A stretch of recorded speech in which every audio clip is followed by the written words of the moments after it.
and welcome. Welcome to my apartment. Today is an exciting day in the history of Jonas in Japan. Come on in, we'll talk about it.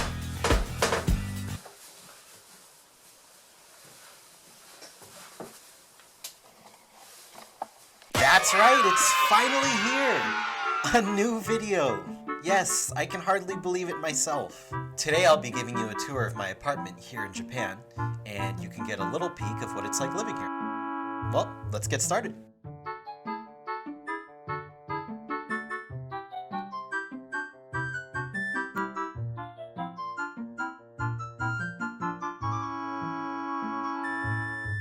Okay, so where we're standing right now is called the Genkan.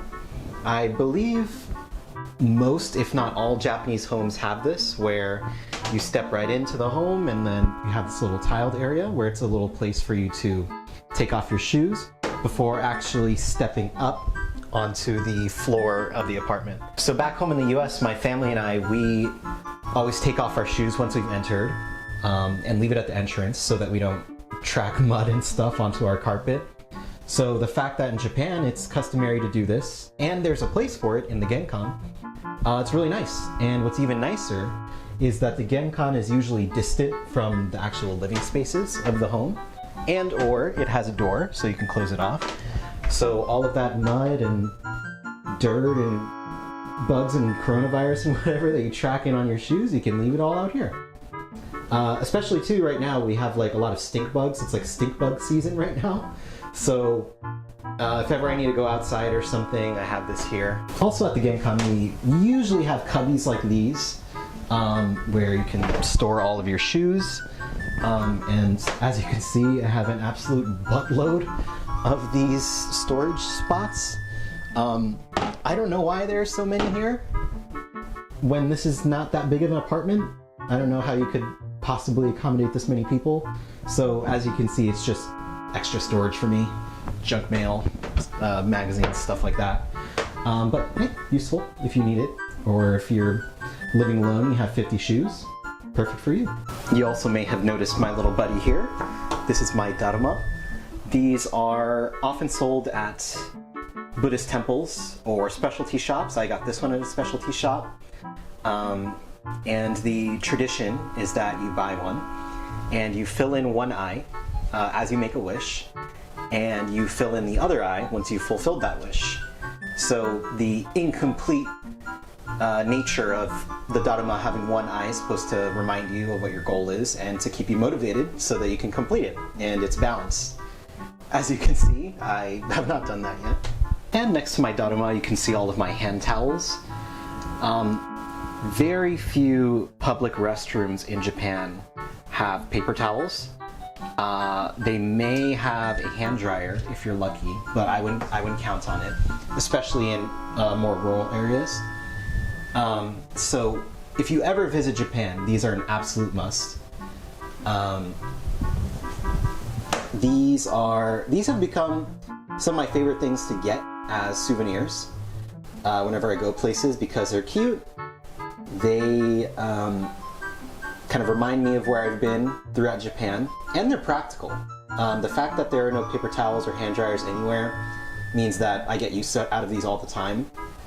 I could get like a figure or something, or you know, some knick-knack or other wherever I go traveling, but I don't really decorate my home with those kinds of things, as you'll see momentarily. But these are things that are really nice, they're cute, and I use them every day, so it has both of those things going on for it. This one I got from the Sanrio store in Tokyo. I got another one from the Sanrio store in Tokyo. This one here. From the Nintendo store, I got this Mario one in a shoe. I forget what the power-up's called. I have this Pikmin one. And I also have this Mario Bros. One here as well. So that's nice. This one I got from a Shiba Inu cafe in Tokyo. This one, I believe I got it in Kurashiki? I don't remember. But as you can see, I don't know, there's some kind of, maybe in the wash this got kind of jacked up somehow. I don't know how or why. And speaking of washing, over here is the washroom. In here we've got my sink, the entrance to the bathroom, which we'll do in a sec, the breaker, corgi picture, of course, and over here is the likely culprit of ruining my hand towels. I don't know how, I don't know why, but the capacity on this thing is not the greatest. In a given week, I will just throw everything in there. I absolutely refuse to do it in 2 loads because it just doesn't go well with my my schedule. So this thing sees a lot of abuse, to be fair. It sounds like an earthquake when I turn this thing on because it has so much stuff in there. And over here's my towel. I bet you weren't expecting me to give you a tour of my towel, but this has kind of been a big deal to anyone who's thinking about living in Japan or doing jet or whatever. This is my pro gamer tip to you. Bring your own towels. Bring your own very thick towels from wherever you're coming from, because I swear, the towels that I find here in Japan are really thin and they do not really dry you off, and even if it does, after you've gotten out of the shower, out of one shower, your towel is totally soaked. And the reason I've been told about, the reason for this I've been told is that Japan is very humid, which it is, and thus towels don't dry off well if they're thick. And I'm just gonna say, having a thin Japanese towel that is sopping wet is not gonna dry no matter how thin it is. So I can confirm that you just wanna bring your own thick towels. Like, don't bring this on yourself. This is way better.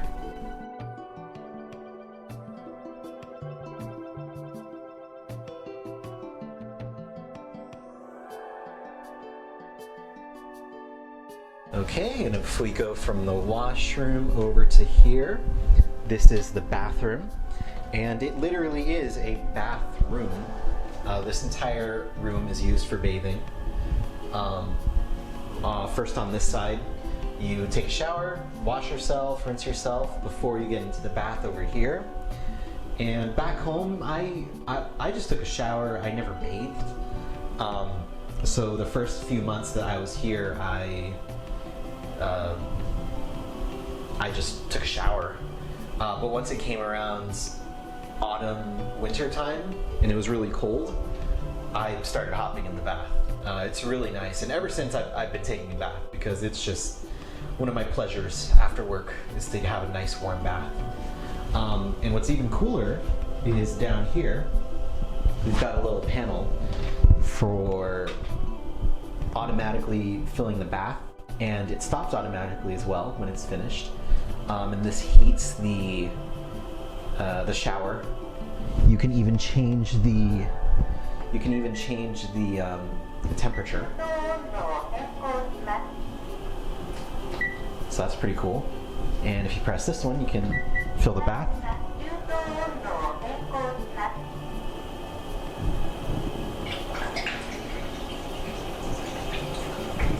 And then it automatically turns off when it reaches like this height right here.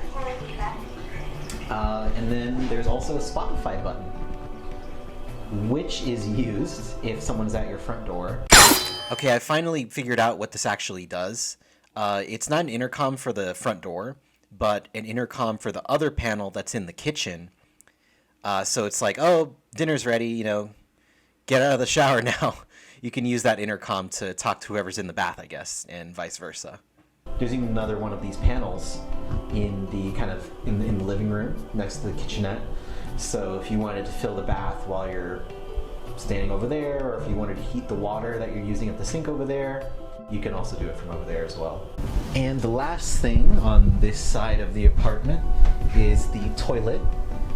I believe most homes in Japan are like this, where the toilet is its own separate room apart from the bathroom or the washroom. I guess so that if someone's taking a shower, you still have access to the toilet, I'm guessing. I don't know. But here it is, it's its own room. There's even a little porthole so that you can tell if someone's in there. Isn't that cool? And yeah, so this is the restroom, or the toilet. and this is nice because the toilets at home often it's not like as common as the Genkan and all this other stuff that I've been showing you, but it's pretty common for toilets at home to double as a toilet and a sink. So it's supposed to be more efficient when you flush it. So, okay, we have small and large flush here. So let's do a small flush for this demonstration.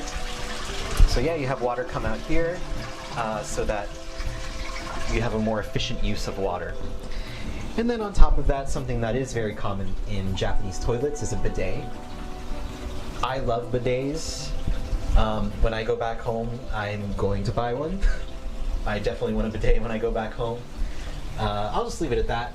They're really nice. If you've tried it, then I think you know why. Okay, and let's get to the actual living spaces of my apartment.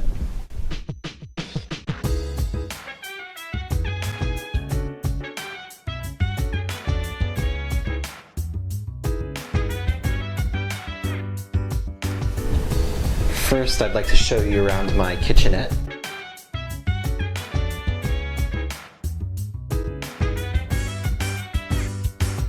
So dance while I put you in a trance, and let's party.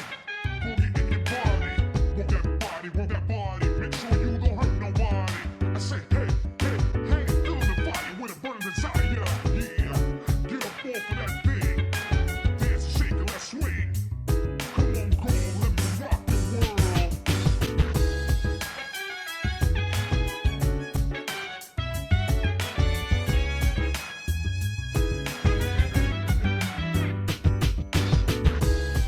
I was provided by my employers with a fridge, microwave, toaster oven, rice cooker, water heater, stovetop, and oven. Later, I was graciously given by departing ALTs an air fryer and a coffee machine. Thank you, Nathan, and thank you, Gary. They've both been lifesavers. For a long time after moving in, cooking was pretty difficult because I had rarely cooked for myself before, and because of the ingredients available to me here. Coming from LA, where Mexican food and ingredients are everywhere, it was especially difficult in that sense. It's also been difficult because I don't have a proper oven. I have this little guy here, but this is honestly kind of hard to use sometimes. I do have the toaster oven, but I haven't tried like baking anything or really making dinner in this. I only use it for toast, honestly. Lately though, I have been able to get better at cooking, expand what I can make, and cook some good stuff, and if I do say so myself, here are some of the things I've been making.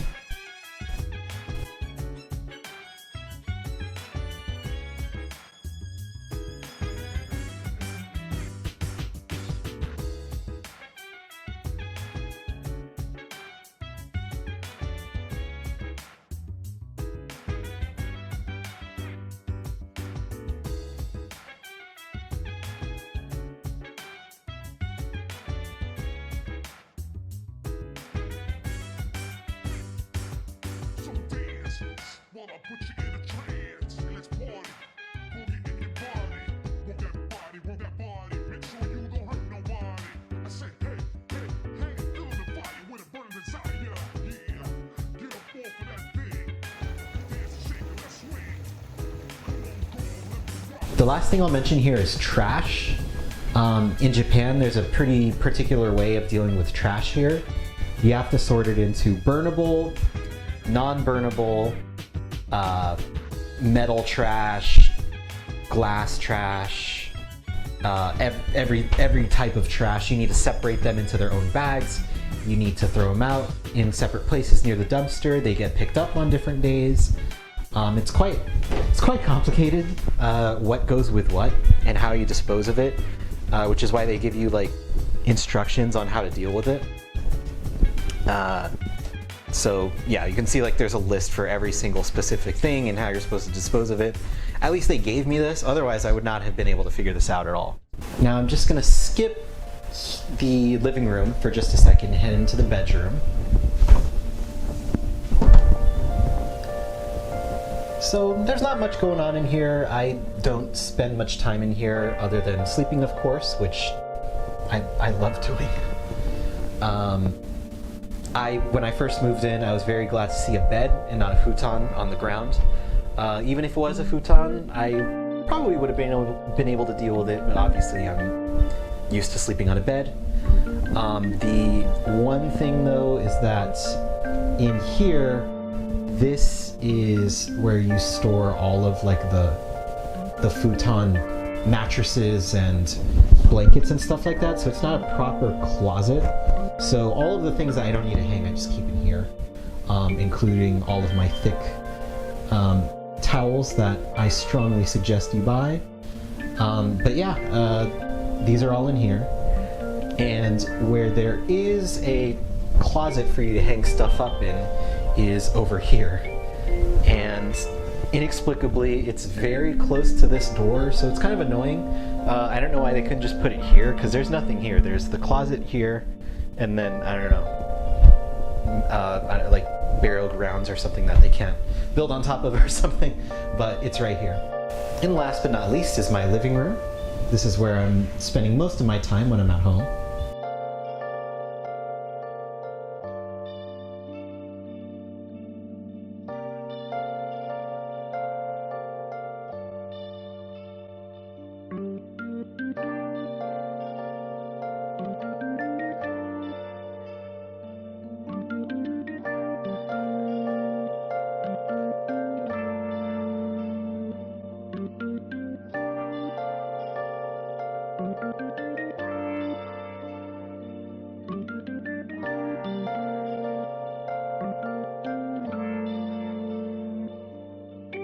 So usually I spend most of my time here at my desk. In the morning, I'll wake up, make my breakfast, make my coffee, sit down here. I'll have the news on the TV. I'll be checking the news on my computer. I'll be playing Wordle on my computer, checking Twitter, that kind of stuff. And then when I'm back home from work, I'll of course be eating dinner here as well, have something on the TV, maybe play some games on my PC, or sitting over here on the couch playing on my consoles or something. And over here in the corner is my bookshelf. I thought I'd be buying and reading a lot more manga than I actually am.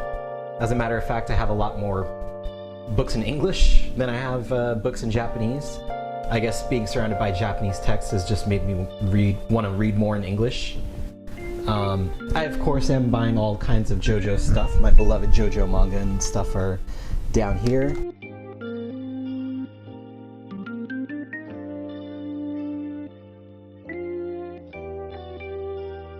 And sitting on top of my books is my Goshuincho.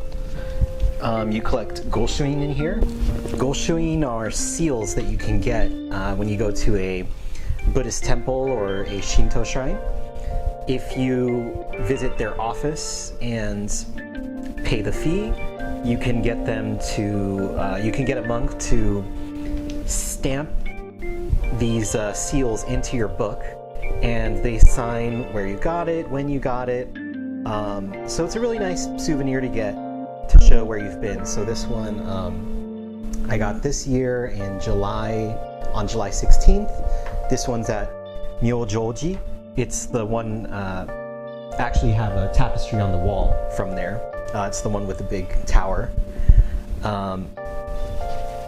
The next is, where's the other one? Oh, these ones. Okay, so sometimes they'll give you, they won't stamp it in, they'll give you something like this. This one was in, where was this again? Oyama Jinja, I guess it's called. So sometimes they'll give you something like this where it's like an insert piece of paper. This one was stamped in, I believe, where was this one? Yeah, sometimes it's really difficult to read the text when it's like this. But yeah, so these are really nice. I really enjoy getting these. I've just gotten into it. I wish I'd been doing it for much longer, because these are really, really beautiful. And they're nice ways of remembering where you've been. Also on my bookshelf, I wanted to show you these guys. So these are Hanafuda cards, and they're used to play Karuta, which is a Japanese card game. And on each of these, there are these really beautiful seasonal designs.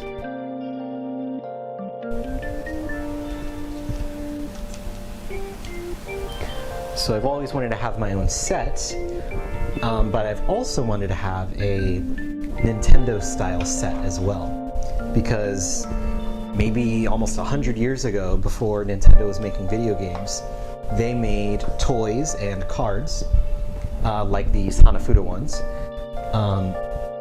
But of course, when they got into gaming, they have some of their own Mario ones too. So these are Hanafuda cards, but they've been designed with Nintendo characters on them, with Mario characters on them.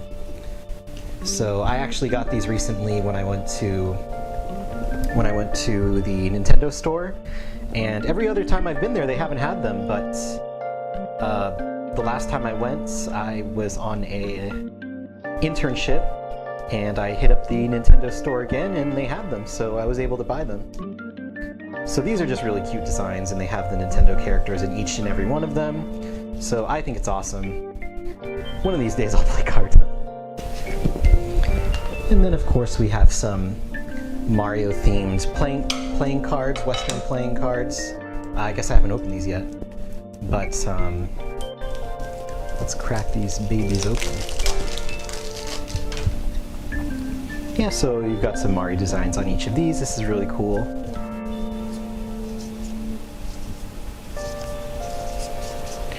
Nintendo keeping up its tradition of making playing cards, so it's nice that they incorporate all their Mario stuff in here. And moving along, I've got my keyboard here and plushies on top. My monkey on top as well. And down here beneath the TV, I've got my game collection, my manga collection as I showed earlier. Got a keyboard, ocarina, which doesn't work really well. And then I was able to find a copy while I was here of Ace Attorney 3 for the Game Boy. This is actually one of the things that got me interested in learning Japanese. So I figured it was kind of a nice way of representing the path I've made since then. It's been pretty much 10 years since I've been studying Japanese, and partly thanks to this. So yeah, hopefully I can get the other ones as well, because this is basically like the original thing, except for this best price thing. This kind of gets on my nerves, but what can you do? I'm not gonna dish out $100 on having an original copy or anything. And of course, tying the room together, we've got my kotatsu. Right now it's just a table, because it's not cold enough for me to have the blanket out and have the heater on. But yeah, when it came wintertime, this was really, really a lifesaver, because it gets cold. Going from somewhere where it never snows to where it snows like, I don't even know what, like a foot, 2 feet, like super duper high, probably taller than that. This was a lifesaver. Super comfy. And over here we've got my sofa. I really wish I had bought this like the day I got here, because I think in my mind I was like, oh, I'm not gonna be here for super long, so I don't want to dish out the money to buy a sofa. But when you come home from a long day at work and you walk in here and like the walls are all white and there's nowhere to sit, like you can sit in the office chair again, but that's what you've been doing at work all day, so you either have that or you sleep on the ground, the hardwood floor ground. So I honestly should have just bought this a long time ago. So here's my second pro gamer tip if you're thinking about doing Jet. Don't be afraid to dish out the money to furnish your apartment. It is a worthwhile investment. Yeah, you're gonna sell it or whatever, but you know, you don't want to force yourself to lie on the ground or whatever. And out here I've got my veranda. Got a nice view out to the mountains over there. It is a little obscured by the sounds of cars day and night, but yeah, what can you do? It's a main road. You can see that I have a pole out here for hang drying. Once it became wintertime last year, I could not hang dry anything, so I started going to a laundromat in order to dry all my stuff. And I have never gone back to hang drying. It is such a pain. My clothes will be all wrinkly, and it depends on the weather and stuff. It takes a long time, so I'm just done with hang drying. As I'm sure you've noticed, I have stuff all over the walls. Not just the tapestries and not just pictures or anything like that, but lots of pamphlets and a lot of souvenirs from everywhere I've been in Japan. This has been one of the major ways of decorating my apartment, so that it's not a solitary confinement zone here. But they're all in chronological order from where I've been since I've come until today, and it's a nice way of reminding myself where I've been so far.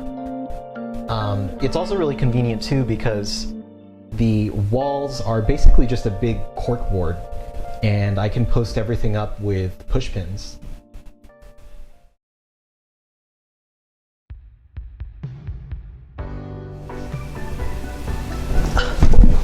So that was my apartment. I hope you enjoyed the tour. I hope you enjoyed the video, and I hope you liked my apartment. I put a lot of effort into trying to make it a home. It took over a year for it to get where it's at now, but I like how it's come out. And if you come in on Jet, hopefully you're able to make it your own as well. So thanks for watching. I'll see you guys next time.